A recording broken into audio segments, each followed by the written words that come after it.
MedBix Webcast is a new kind of healthcare media channel to break the silo mentality and foster interdisciplinary thinking. Our mission is to fill that gap and to create a curiosity through different lenses, tapping the passion that guided the historical figures in medicine and bringing present-day groundbreaking research to the front lines. We interview physicians and leaders in the industry about present-day healthcare challenges on our live programming. Hey, welcome to the MedBix Podcast. Let me turn on the music now here. Welcome. We wish you happy all wish you all happy New Year. This is the first show for this year for me. It's going to be this year. I have awesome guests lined up, and then this is today. I'm going to present. I'm going to talk with a neuro-rehab doctor, a neuro-rehabilitation doctor. That's going to be interesting. I have a neuroradiologist friends, but I never had a neuro-rehab doctors. So I'm going to talk with her. So actually, this is my first show. Now onwards, it's going to be Monday to Friday, every day, 6 p.m. Pacific time, 9 p.m. Eastern Standard Time, 8 p.m. Central Time. Is going to be a show every day. This is my first premiere show for this year, actually. So without further ado, let me introduce you. Let me say a little bit of a background story.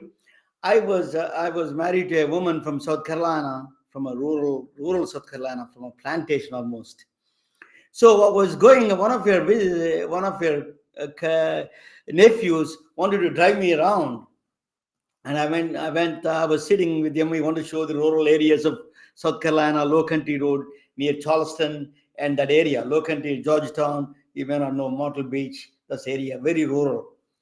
So he was driving 95 miles an hour.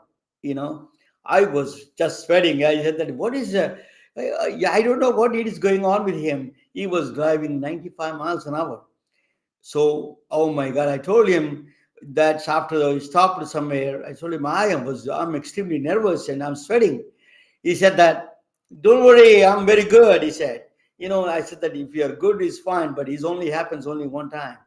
And I told him he was not paying attention to that. And then after 1 or 2 years after that, he met an accident. He was driving all the time at 95 miles an hour. He met an accident. He hit the dump truck, and then he is paralyzed, neck down onwards. And then I thought he's not going to make it. He made it somehow. So then slowly, it took us 2-3 years, and it slowly, very surprisingly, that there is no way you could survive that kind of a crash and then come back and recognize people. He was totally he could not recognize anybody in the beginning. Slowly he started recognizing, and he did recognize me. He saw me only 2-3 times. That's all. He recognized me more than his because I'm look different for South Carolina people up there in the rural South Carolina. So he recognized. He recovered very well.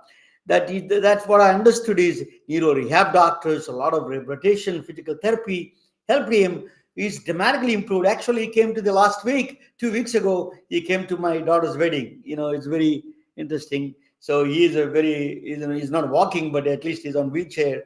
He is a dramatic. So that is the dramatic improvement. Neuro-rehab doctors did a great job. People like Sujin Lee. Sujin Lee is a doctor from Long Beach, California. She's going to join with us, and I'm going to ask her. She did a master's in music and medicine. I don't know, Gilead School of Music. It's a very well-known school. I don't know why the dramatic switch she did from the music to the medicine. So we'll ask her and how he's helping the music side of to the medicine. So let me bring without further ado, let me bring Dr. Sujin Lee from Long Beach, California. Welcome, Dr. Lee. Welcome to the MedBix Webcast.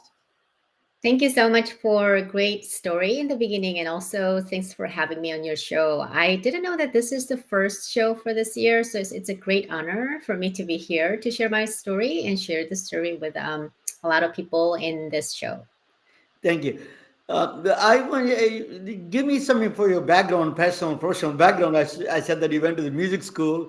So what took you to the medical school? Yeah, it's a kind of long, convoluted story, but I know of many other people. Some of the people who actually went through, who became a physician after going through some other careers before that. And I have known some other musicians during my medical school too. But I grew up in Seoul, Korea up to college. I started playing the piano like many other Asian cultures do, students do. I guess I was pretty good at piano, so I continued. I started maybe very early in elementary school, and I continued, and I went to art school for my junior high and high school. And the education system in Korea, you decide your major during your high school, and then you kind of continue to study whatever area that you choose during the college. So because I was in the performing arts school, I went to college as a major of the piano performance. And by the time I was finishing up my college, I wanted to explore bigger world. And many students in Korea, they go abroad to study music. So I decided to come to the United States, many other opportunities. And, maybe English is the a little bit easier language that I learned in Korea because everyone learns English in Korea. So I came and I went to grad school, the Juilliard School. I was a piano music major. So that's my background. After finishing my grad school, I got married and I had a kids. And original plan was going back to Korea and become teach in a university. But since I got married and stayed in California, I looked into different options, what other things that I enjoy to do. And I always had some fascination in science, some computer science and research. And also I liked chemistry rather than biology. So I looked into medicine if there's any opportunity to do something in medicine. So I started taking some classes in local community college, chemistry and math and biology, and I enjoyed. I decided to pursue pre-med. I finished it about 2 years. Also, I volunteered different settings. I was emergency medicine technician, EMT, for about 6 months, and also did some volunteers in hospice, some shadowings. So I feared medicine is a good field for me to go. So I decided to go to medical school, and then, well, I went to the UC San Diego. That's where I was at the time. So I got lucky to get into UCSD at the time. So I pursued my career in medicine. It's a great winding story. My brother lived in Korea for 10 years. He was doing in a Ulsan district in Busan. He Mm-hmm. was doing building a nuclear reactor for Oh, Canadian wow. government. So I'm very quite familiar with a lot of. I'm very close to a lot of. I I you know my past life. I was dating a Korean woman. Yeah. It's really I love Korean food. So anyway, Many people enjoys Korean food, and it yeah, became that's more popular. And yeah, absolutely. hmm Let me ask you, what is the neuro rehab doctors do? mm. It's always interesting to me. I was telling a story about my nephew. Yes. So tell us a little bit about the neuro rehab, what you all do. Okay, so I decided to go to physical medicine rehab as my specialty for my residency.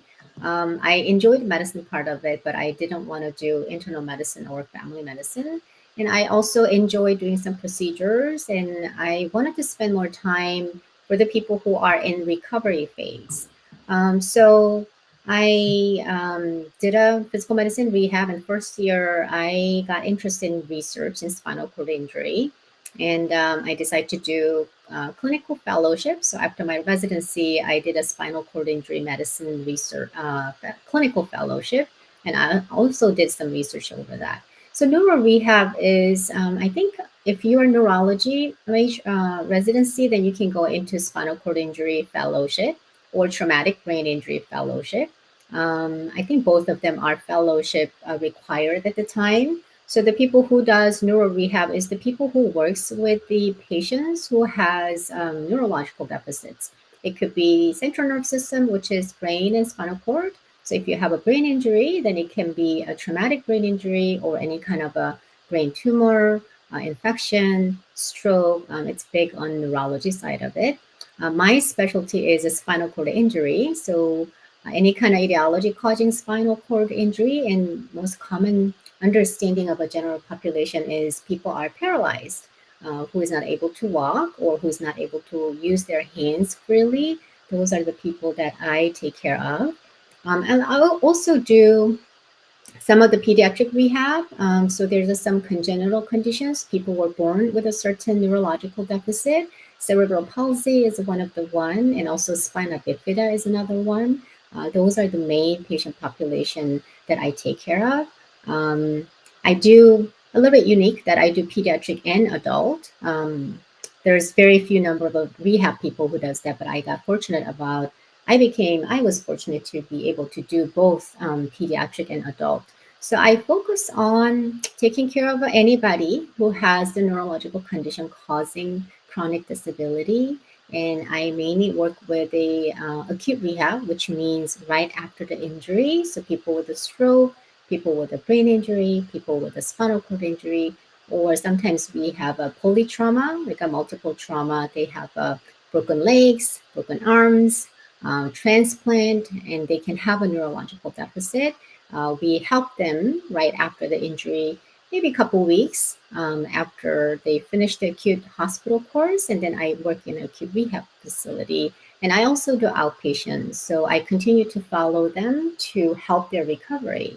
So the story you shared, your nephew, you mentioned that it took about what 2 to 3 years for them to recover.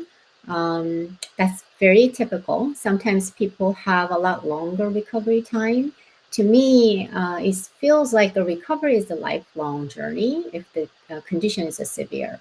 And it's very important to have a good support system. So I'm not working just myself. I work with other therapists, social workers, counselors, very big team. I usually work together. So that's like a neuro rehab. I think it's becoming more aware. General population is aware because we have a bigger aging population. So they ended up having more complicating neurological conditions. So I believe the general population become more aware of our specialty. Just give me what is a. You mentioned something interesting. You said that the Asian population are more prone to the neurological problems. I wouldn't say aging population is more prone to, especially these days. I see more younger people having stroke. In our acute rehab, we used to see people in their 70s and 80s, but now some people live longer. So we take care of the patients in their 90s, and sometimes we have a patient over 100 years old too, because of the longevity of the. I think it's part of it is the general population became a little bit more healthy. Also, there's the advancement of a medicine that keeps people healthier and live longer. So we see really old age people. Also, I'm not sure what's the cause of it, but lately I see more of a younger people in their 40s and 50s having stroke. Mainly those people tends to have other underlying conditions, something like diabetes and hypertension or obesity. And during COVID, I think I may see some more because COVID, some of the COVID, one of the complications is causing hypercoagulative state. So the blood become a little bit thicker, and then that can cause having more stroke. So we saw a little bit more increased population of a stroke during that time. Now I see more patients are a little bit younger, 50s and 60s.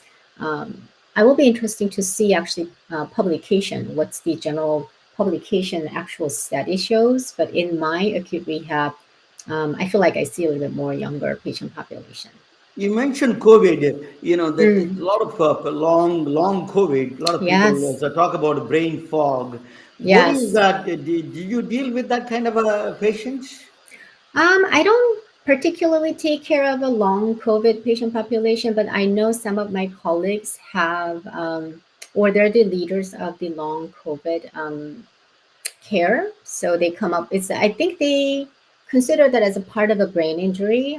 Some of the cognitive deficit. I don't know the exact etiology why people have those kind of things, but it's very common to have some autonomic dysfunction, which means I think one of the common thing or um, some pathology that known to general population is POTS, postural orthostatic tachycardia syndrome. It happens in the younger patient population in their 20s and 30s. Actually, what it is when they change their position, their heart rate goes really high and their blood pressure drops. So it could be very debilitating because whenever they try to do certain physical activity, they get lightheaded and they can't do anything. Usually happens in young female in their 20s and 30s, mainly 20s or late teens too.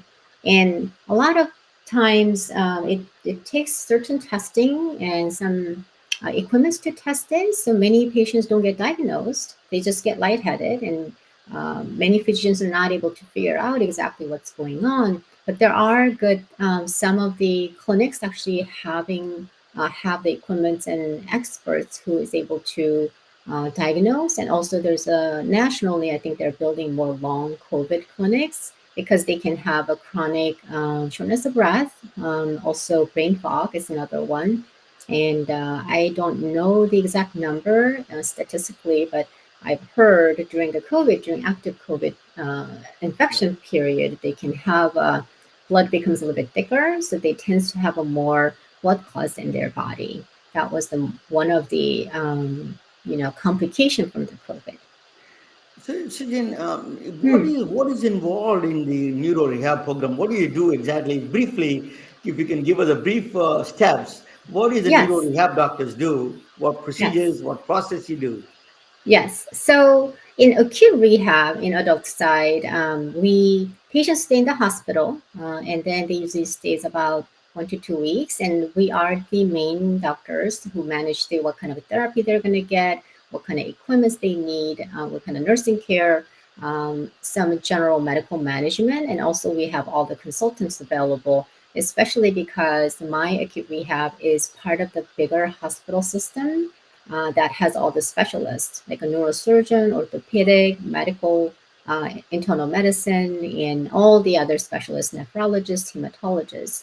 My role for acute rehab is managing the team, including the patients and their families, case manager, social worker, and all the therapists, physical therapy, occupational therapy, speech therapy. We also have a recreational therapy. And pediatric side, we also help them to how to integrate their school system while they're in the hospital. So rehab doctors are leading leader of the team. So we kind of supervise and overlook all the cares the therapists they get and all the medical management. We do that. And when the patient goes to home, we continue to follow, and then we communicate with all the other specialists and all the doctors, make sure that patient gets the right type of a therapy, if they need equipment such as a wheelchair, shower chair, some type of braces, some amputation patients, prosthetics, artificial legs, those kind of orders, we manage those ones. In pediatric side is very similar too, but as I mentioned that we take care of the family, entire family, and also school system. We integrate communication with the school so that the kids can go back to school with any type of assistance they need, because sometimes um, kids are not ready to go back to school in full time with a full capacity, but we still want them to participate in school. So we communicate with the school to accommodate their needs. So it's a lot of team effort. Teamwork. Yes, but it's very rewarding and it's very, I enjoy a lot myself. So that's what we usually do as a rehab doctor.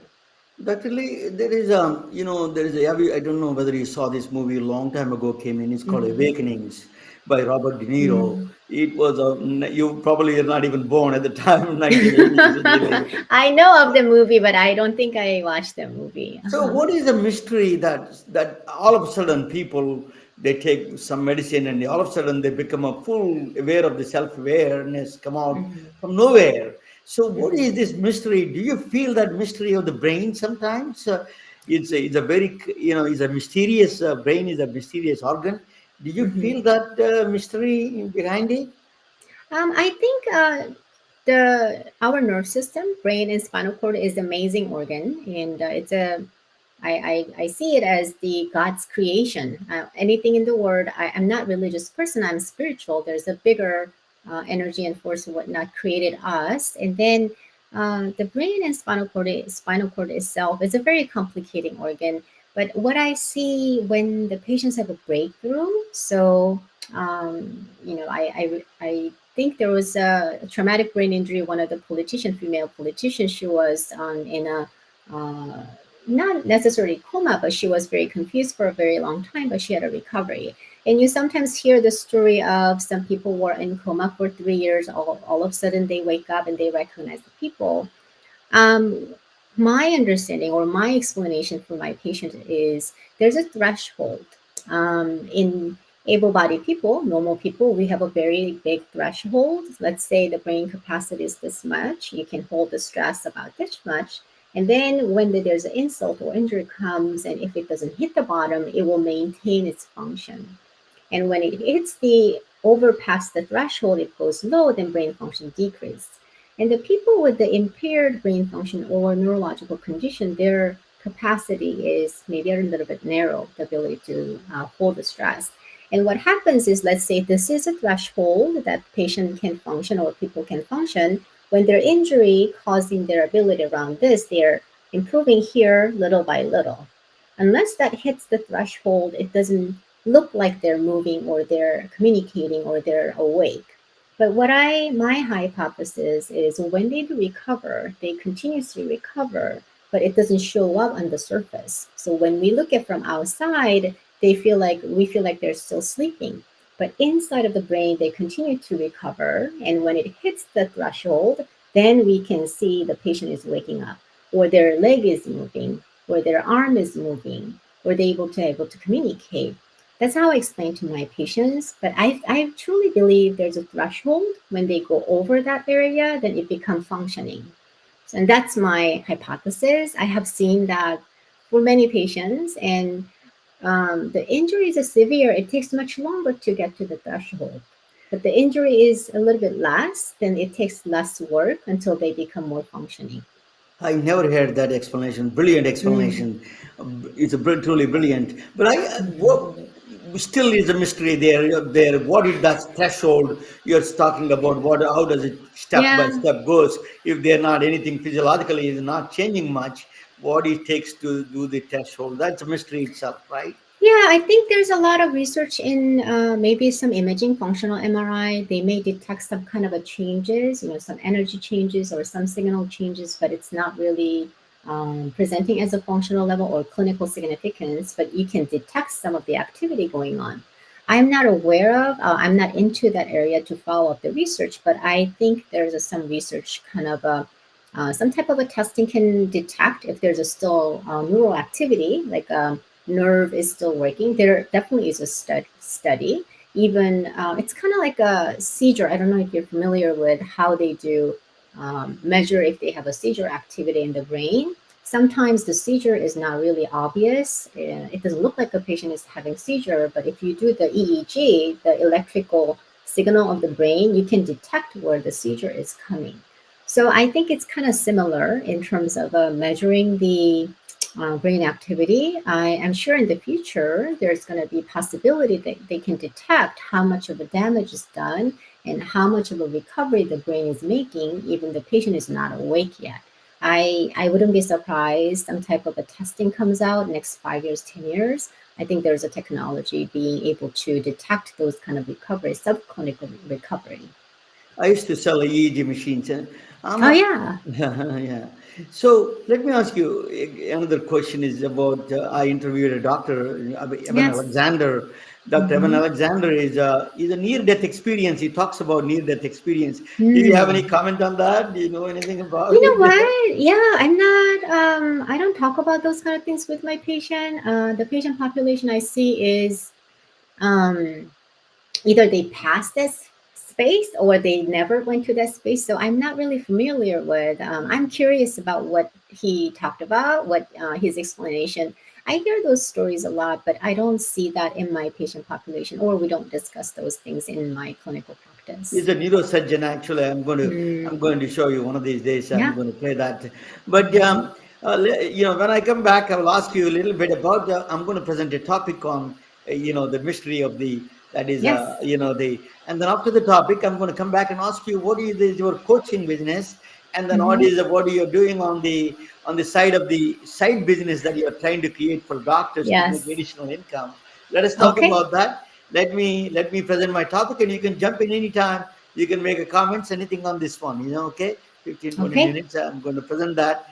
So we are going to watch together, and then I'm going to present that topic. That is Dr. Sujin Lee, a neuro-rehab doctor.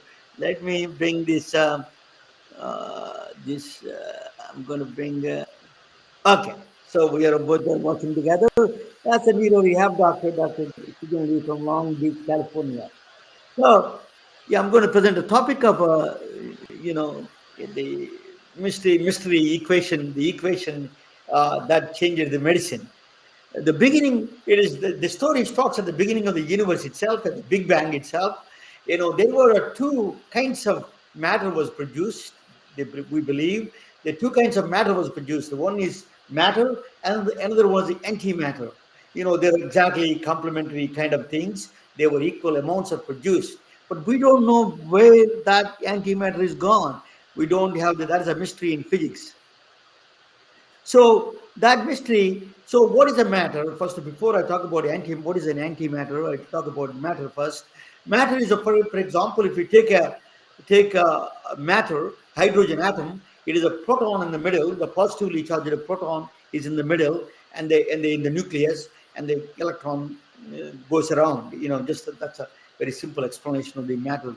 So the one single hydrogen atom has a single electron and one proton and one electron that goes around. Electron is negatively charged, positively charged is a proton in the middle.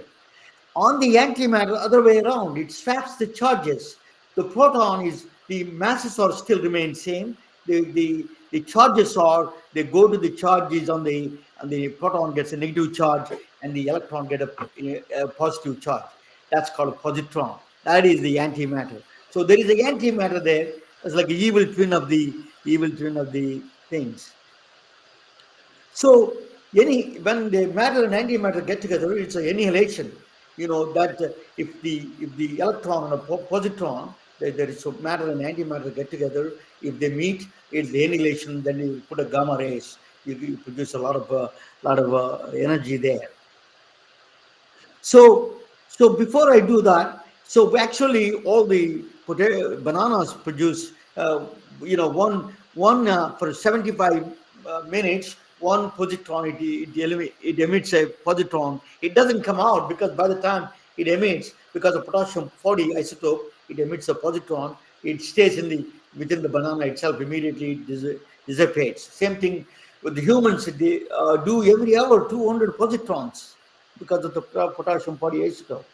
So that same thing it costs. So we are producing we don't know the entire antimatter gone in the universe, but we produce the antimatter and we see antimatter everywhere. But but there is a there is a 1 gram of antimatter is cost about $65 trillion. So 10 years of economy that he needed. So it's not that they produce in the CERN, this hadron collider in the Europe. They produce these kind of things. So they produce a very minute amount. 1 gram we want it. That's the most expensive one on the planet. So it's the 10 years of economy of the United States. So actually, they caught the antimatter because antimatter is very unstable. It immediately interacts with the matter itself and annihilates. So, but they kept it for 17 minutes through magnetic spectrum, magnetic forces, and transported the 4 kilometers. 4 kilometers. So they eventually, what the plan is, if they want to go to Alpha Centauri, another star, they can use this fuel for interstellar fuel, basically. So that is but the war. There is a war of gods happened. There's a two war of gods. They're not gods in physics. Albert Einstein, Niels Bohr. These are the two powerful scientists in the physics. Albert Einstein used to say God does not play dice because what he's talking about is that the randomness of the quantum physics. He says he's a determinist, and he says everything is fixed and located, everything is there. So, but Niels Bohr said that don't tell God what to do. That's what he retarded that thing. That's what he said. But he's Albert Einstein is a brilliant 25-year-old produced one of the most brilliant theories of the science. Is called a special theory of relativity. In the beginning, 1905, he wrote the paper that is about the particles traveling in. If he imagined a situation when if he sits on the particle of photon, a light particle, what it looks like the world. So he came up with the idea, and then he came up with a special theory of relativity, time dilation, and all those things. So Niels Bohr is a entirely different field. He came out. It's called quantum physics. Quantum physics came out with the particles and waves. There is no particles as such, but he says particles behave both particle and wave is a particle wave duality that he said. So determine is a two kinds of arguments. They came from same home. Is a like two brothers. They came from the same place, but they don't know each other. That's what happened here when with the special theory of relativity and quantum physics came from the same Big Bang, and that the rules came out same way, but they don't match. They don't. They cannot accommodate each other. So that is a bigger problem in physics. So what they did, they came up with a piece. There is a gentleman came up with this. It's a Dirac equation. It's called a Dirac equation. They came up with a solution for the special theory of relativity when the particles are traveling in the speed of light, then that is not following any quantum physics laws. So the quantum physics is saying something different because there is no particular position and momentum, speed is not there. So he came up with the equation that satisfies both of them. He is a quantum physics. He combined quantum physics. Is the equation is a Dirac equation. Who came up with this equation? His name is Paul Adrien Maurice Dirac. He was born in England. He was born in 1902. He came up with this. He's a brilliant. He doesn't talk much. He used to talk one word per hour. That's what they used to say. He is a very minimum talker, but he produced one of the brilliant physics. People don't know about him. He's only among the physicists. He's very famous, but outside of physics, people don't know him. His name is Paul Adrien Maurice Dirac. People call him Paul Dirac. He is the one. He gave that equation. That equation. Let me go back. Sorry that I did. That equation is a Dirac equation. It's one side of the momentum of the electron, and there is the mass of electron on the other side. Psi is the Dirac wave function. I don't want you to scare you with all the equations, but it is basically, that's why you all went into the medicine. So I know that I don't want to scare you. The equation is such a brilliant equation. It captures the reality around us. It is one of the most brilliant insights into the physics. He's 26 years old. He produces that equation. So Dirac equation, matter and antimatter is produced. He imagined no one ever thought there is antimatter exists. They never thought. They say in the scientific world there is no concept of antimatter. But Dirac equation, by thinking in his brain, just sitting down in his bedroom or in his living room, created this equation, and it is forcing that equation, telling us there is something that the antimatter exists. They exist, and matter, there's electron exists. It has a spin. It has a positive charge. It is giving a new kind of insights into the matter itself. That was a mind-boggling understanding of the nature.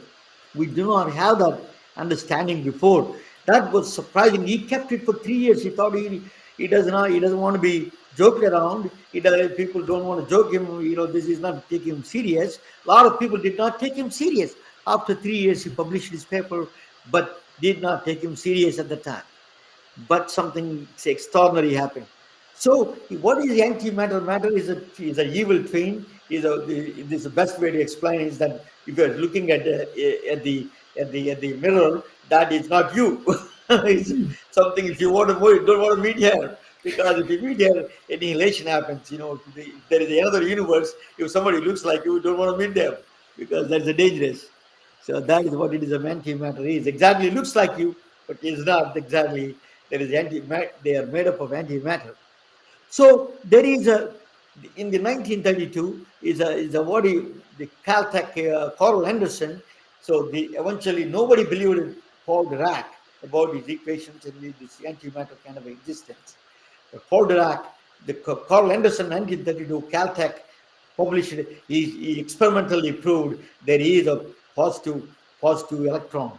There is a two electron in the Wilson chamber. It's producing the electron and the positron together, and he went on in a separate ways, in exactly opposite ways, and he experimentally verified. Immediately he was awarded, antimatter is a very big news. He was awarded a Nobel Prize in 1933. Mm. Paul Dirac won the Nobel Prize in physics of the antimatter. He won the Dirac equation, won the Nobel Prize in 1933. So, but that is the beginning of the positron physics. He is the father of the positron physics. He says that there is no God. Dirac is his prophet. They used to call him. Positron emission tomography was the positron physics born because of the positron emission tomography was born with him. All the physics came out because what we see nowadays, cancer, or the Sujin Lee is seeing those all the images of the brain, positron wave, positive PET scans. They use the short way, the abbreviation for the positron emission tomography is called PET scan. So detecting cancer, that's a gold standard. PET scan is a gold standard in detecting cancers. And it is a functional, so cancer, number one enemy, 100 plus cancers are there. I don't need to tell, that Sujin sees a lot of patients with a brain tumor and all those things. Is a 39%, 1 in 8 women get cancer. If you are living long enough, 39% of the people get cancer if they live long enough. That is scary. We need really solutions for this problem. So, that says 7.5% is hereditary, rest of 42% is preventable, and 15 million people living in the United States living with cancer survivors in the United States. Cancer, there is cancer, the positron emission tomography can be used as a detection, staging, evaluating a treatment response, planning radiation therapy. All of them you can do through the PET scan. PET scan is the greatest tool for the treatment of the cancers and tumors to find. So how do they do it? They give a FDG, is a fluorodeoxyglucose. Fluorodeoxyglucose is a radioisotope, is a radioactive sugar, basically. It's a contrast agent they inject to the patient.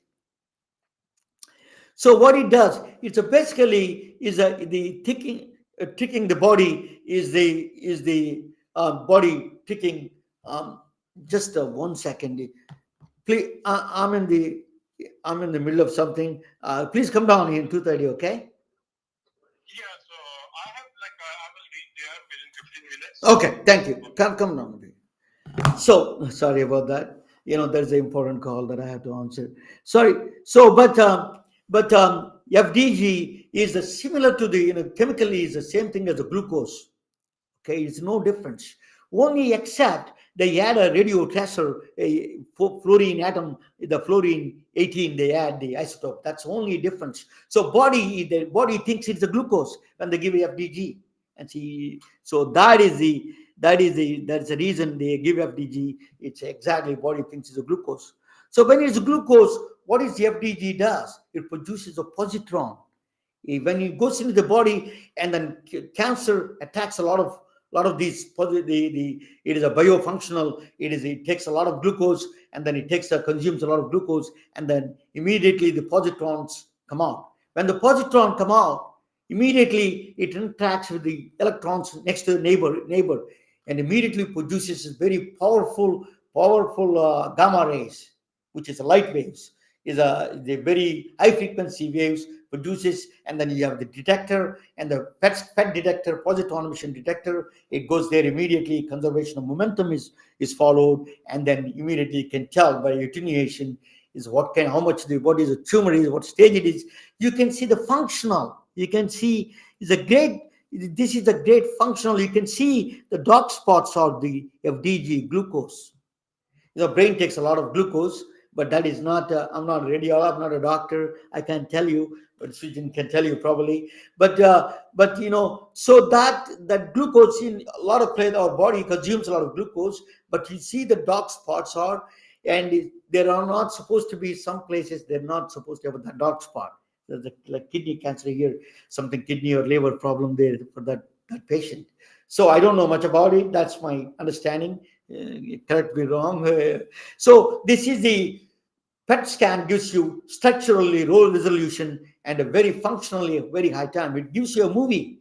You can record a movie. I used to sell PET scans I'm very quite familiar with the PET scans. It gives you dazzling images on the PET scans. PET scan produces with a dazzling with the radio source, the FDG. Radio source is the FDG, it means which is a glucose with a radioisotope that's attached. It produces the breast cancer. You can see. So a lot of women. One of the CNN anchor is yesterday she was saying that she got inflicted with a stage 3 breast cancer. Every 1 in 8 women is going to get a cancer. Can you believe that? We need to solve this problem, very serious problem. But so how do you produce this radioisotope? Is producing through radioisotope is a particle accelerator. That's a physics. That's where I come from. And then the physics of the accelerator, the physics, what they do, cyclotron, they produce in cyclotron is basically moving the particles with a fast, very speed, almost closer to the speed of light, and bombard with the glucose, and it attaches the fluorine 18. Technetium, these are the contrast agents they use. Technetium 99, FDG, and gallium. They use as a contrast agents in FDG. They have to be produced in cyclotron. Cyclotron is a speeding a particle accelerator, very, very powerful. It's not easy to build. It's a bigger problem. That is where health inequities come. So only United States, with the 300 million people, we have 150 accelerators, cyclotrons in the United States. In China, they have 130. Hardly 1.5 billion people, only 130. There's a rural China. They don't have access to cyclotrons much. In India, terribly dismal, very dismal number 19 for 1.2 billion people. They have 1.4 now. Is basically they have 19 accelerators. So that's where the detection problem comes. Detection is not there. Early detection is not there. That's a problem. So PET scans is a big problem for this cyclotrons. In India, there is a cancer train. There is a state of Punjab in India. It goes because of the PET scans or the cyclotrons are. It's hard to get. There's not too many PET scans there. So they take a train completely full of cancer patients. Go every day 9 p.m. It leaves one state to other state 300 miles. Goes there. The train is full of cancer patients. It goes to the state of Rajasthan. Is a 300 miles across. So the world is in Africa and all those places. Cyclotrons are not a big challenge. Cyclotrons. So we need to really produce the cyclotrons. Quite a number. We need them. The next one is cardiologists also use a PET CT for the heart viability thing. They use a rubidium because you need a sodium potassium pathways. You need a rubidium 82 isotope. Rubidium. So that I used to sell that the accelerators. That accelerator is actually that small one. You see, $30,000 a month it costs you. It produces a rubidium 82 isotope. It is the accelerator, small accelerator. That's why it costs you $30,000. It looks very small. You can literally pick it up with the hands. It's very heavy, but pick it up it's made of lead. That is the cardiologists use rubidium isotope. That is not only for cancer. So positron emission tomography was you do PET CT scan. CT. So the PET is the very good and functional side, but the location wise, you need a CT and MRI help to exact location. That is the one they use. That's why they use a combination of PET and CT or PET MRI. The next one is the complete body PET scan. UC Davis has that. You can see the complete. You can go to the California UC Davis as a bright spots. You can see entire. You can do the PET scan for the entire body. So JPET is a new one is coming up. It is a really mind-boggling thing coming up from Europe. JPET is a Jageltonian, something like that is the name of the town, I think. It's a PET scan. They're producing. It is a very strange way they produce. Before the positron, once the positron comes out, and it does a kind of a small dance before it joins with the electron. It acts like a small atom. It revolves around it before they become collide each other. During that time, if you catch that dance, you will know the exact cell by cell location of the the exact location and the exact the function of the. You can catch the cancer way before this. This is a research reactor. Is coming up Jagiellonian PET scan. It is a positronium they call. It is before it they meet the positron electron, they get together. Before it meets, it does a dance. It becomes act like a small atom. That they wanted to get that. That is the new kind of a PET scan is coming up. So this is the beginning. Father of the physics, Professor Paul Dirac, who gave the all the physics of the positron. He moved to the he's from England. He was teaching in England for a long time as a professor there. Then he moved to Tallahassee, Florida in 1972. They offered him. The reason is he was offered all over the places, all over the world. He got the professorship. He did not go anywhere. He liked Florida, somewhere in Tallahassee. His daughter works there. His daughter used to live there, so he moved to Tallahassee, Florida. That's not that name-wise. The physics department is not that well known, but he moved. The Foldrack moved there. So he gave the final lecture. He lived very 10 years or less than 10 years. He lived there. By the time he gave a final lecture, died in October 10th, 1984. He died. He's one of the most brilliant physicists who gave the birth of the positron physics. So he's the father of the physics, the father of the positron, father of the positron physics. What they did was that equation who gave the positron, birth of the positron. They inscribed in the England. They inscribed his equation there. Paul Dirac is a Paul Adrian Maurice Dirac fan, quantum mechanics, and the equation is there. The equation is on the left side. You see the equation is as inscribed on the tombstone. That is the right side. He was buried. Actually, his remains were buried in Tallahassee, Florida. That is, it is not taken care. One of the unsung heroes of the medicine. People don't know all the medicine that they do. There are the people, scientists who really they do genius things, and he is one of the genius scientists of our century.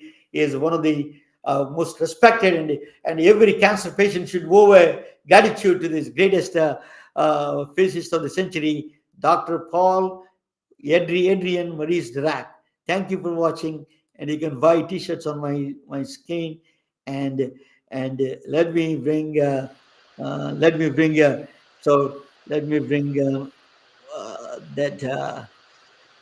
Yeah, let me bring just yes. Thank you. The Sujin Lee back to Sujin Lee. So what do you think, Sujin? Oh wow, it's amazing history that I didn't know about. We use PET scan quite often for our patient population, and then the PET MRI. But I didn't know that the newer upcoming device. When I used to do research in my pre-med years, that there's the photon spectrum that you can actually detect in the cell, the movements of the water movements in there.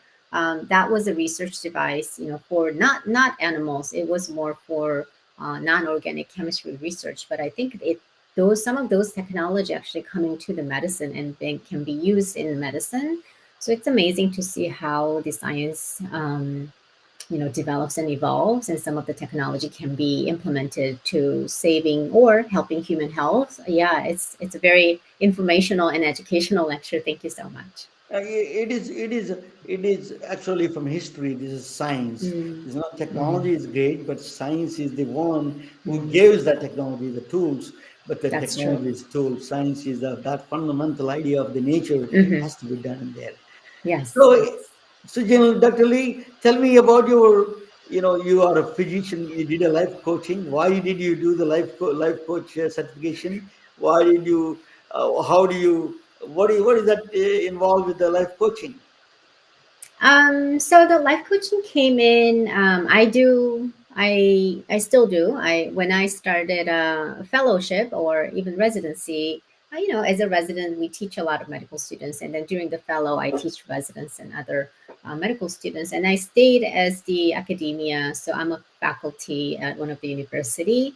So, teaching and mentoring has been always part of my career. And when I became attending about 4 years after, I was kind of thinking I started as a part time clinician because I had an interest in research and administration. So I did some of the research and consulting work. And I figured there might be something more than just seeing patients. So I was pretty successful in terms of taking care of a patient my professional journey, but I want to take it to the next level. So I looked into some of the guidance and mentorship, and I found coaching, professional coaching, especially for physicians. So that helped me to propel me to a next level of my career. So I explored what other options are available. So I ended up doing some of the expert witness work. It's a medical legal work, and also I um, continue to help other physicians how to design their career. The physician burnout has been a big issue, especially it got really, really bad during COVID, late 2019, 2020, and 2021, and it still continues. And the change in healthcare system culture, how the big healthcare organizations employ the physician, they work a lot of hours. So there's a lot of physician burnout. And there's a definitely big need of a career transition, or many physicians wants to explore something outside of medicine or a little bit different from the corporate medicine. So many physicians wants to explore something they're passionate about, either inside or outside medicine. Or some physicians wants to have a career transition to either pharmaceutical companies or some other research, some other leadership roles. So there are many visions looking into different career options. So that kind of interests me to help other physicians figuring out what other things they want to explore. You don't have to stop practicing medicine. Many physicians thinks, if they want to do something different, they have to stop seeing the patient, but that's not really true. Physicians can practice medicine part time and do other things, other work that they're passionate about. I have met many different physicians doing different things. Some are artists, some are musicians, some are decoration. They have investors, and there are many different type things that physicians can do, either inside of medicine or outside medicine. So that's why I got interested in coaching for career development, professional and personal development. what is the side business they can do to increase revenues? A lot of times doctors want to do explore, but they really struggle with that, second business, because they hire a brother-in-law, it doesn't work out, very well in that. So tell us a little bit about the side business of that. Um, yes, there are actually surveys from Medscape. They do survey every year. They kind of look into what kind of a side business physicians do. About 20% of the physicians do real estate investment, maybe because it has some tax benefit and you can actually accumulate a lot of wealth if you invest wisely. So tax strategy and increasing their wealth. So about 20% of the physicians do real estate. The others are they do research or some type of the research related work. They also do utilization management, which means there's a whole insurance part of it that reviews the clinical care if it's appropriately performed or not, and reimbursement from the insurance side of it. So we call it utilization management is another popular because it's very clinically relevant. That's pretty popular. And I have seen coaching, well, because I'm a coach, I see many other physician coaches. That's another one that many physicians are interested in. Maybe because they experienced burnout, some of it, so they can relate, healthcare workers. Also, some people do transitioning to, well, that is more career transition, but when it comes down to side business, medical legal work is another one because it could be very rewarding because you can help with the patients or you can help with other physicians who are in uh, the malpractice and stuff. So those What are does the main hospitals ones. think?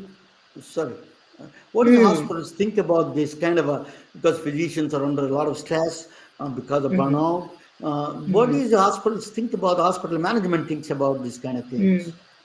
I think the culture is changing. Before it was more about oh, you feel burned out because you're not resilient enough. But that's not how it works. The reason why physicians are burned out is they lose their autonomy. So they lose a lot of ability to make decisions because of a guideline from the insurance or guideline from the hospital healthcare system. What they can do for the patient is limited.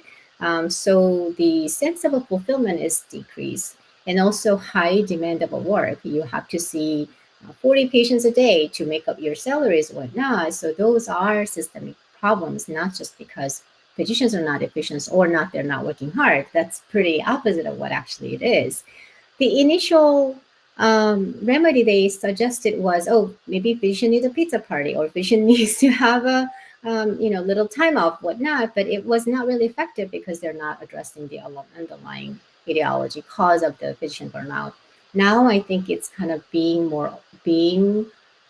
aware. The administrations and leaderships are more aware of what's the underlying cause. But it's going to change. It's going to take time for the whole culture changes. So many of us who works in the addressing the patient burnout or healthcare burnout, we work in the individual level. And also many physician leaders are working in the leadership position to be more aware of systemic changes and kind of pushing forward, having the entire change from the top and from the bottom. It needs to be in both direction. It's not going to be go away if it's just a one directional. In other countries, burnout actually is a ICD code. They have diagnosed, they recognize it as a code, Oh, as yes. a disease code in Switzerland and other places. Hmm. So tell us a little Yeah. bit about your, how do they can reach you? What is your website? Do you have a website, or how they Oh, can reach yes. you? Yes. So you can find me in my website. What, It's a sujinleemd.com. you It's can just my you can name. edit your name there actually on the beginning. I need to write that. Yeah. What is that? What is that website?